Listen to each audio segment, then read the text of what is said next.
You cannot speak of Palmyra, they say, without speaking of Khaled Assad, the father of this place, who for 50 years researched and welcomed the people of the world, every creed and colour, to what was for them a World Heritage Site.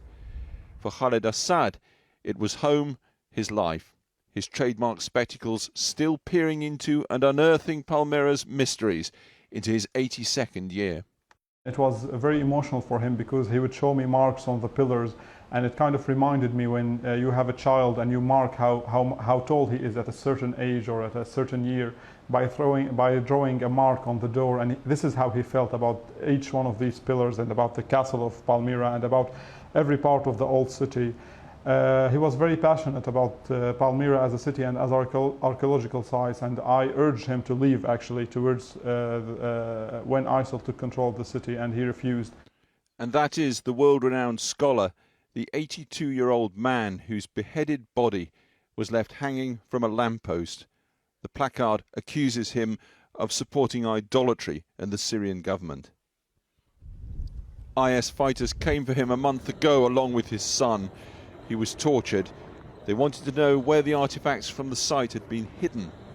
IS sells them on to fund its war. Khaled Assad apparently told them nothing. In a statement given to Channel 4 News, IS said, Khaled Assad was a member of the infidel Ba'ath Party, with ties to Christian scholars and Shiites. He also promoted the worship of statues.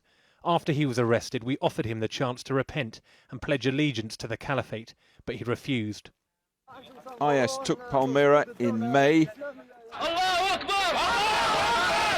Locals remained and looked on as they took over, but the UN says around 70,000 others have fled. By June, IS had vowed not to destroy the vast Roman ruins. Instead, they set about detonating pre-Roman sites. A month later, in July, they were using the Roman amphitheatre, not wrecking it, using it for mass public executions. Knowing Palmyra would fall, the Assad government moved what it could shift for safekeeping in Damascus. But back in Palmyra itself, refusing to leave till the last, Khaled Assad was betrayed.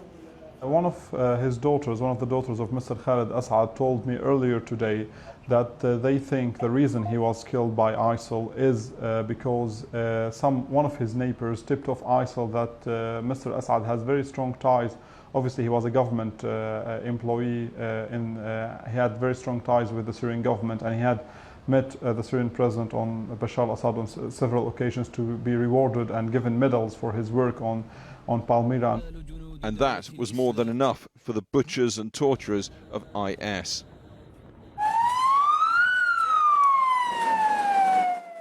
In doing what they've done, though, IS merely obscures international attention from other equally violent areas of this long civil war. Last week alone, at least 800 people were killed by government bombing of a bazaar in Douma on the outskirts of Damascus. The particular personalised cruelty of IS, then, is just one facet of many wartime barbarities across Syria.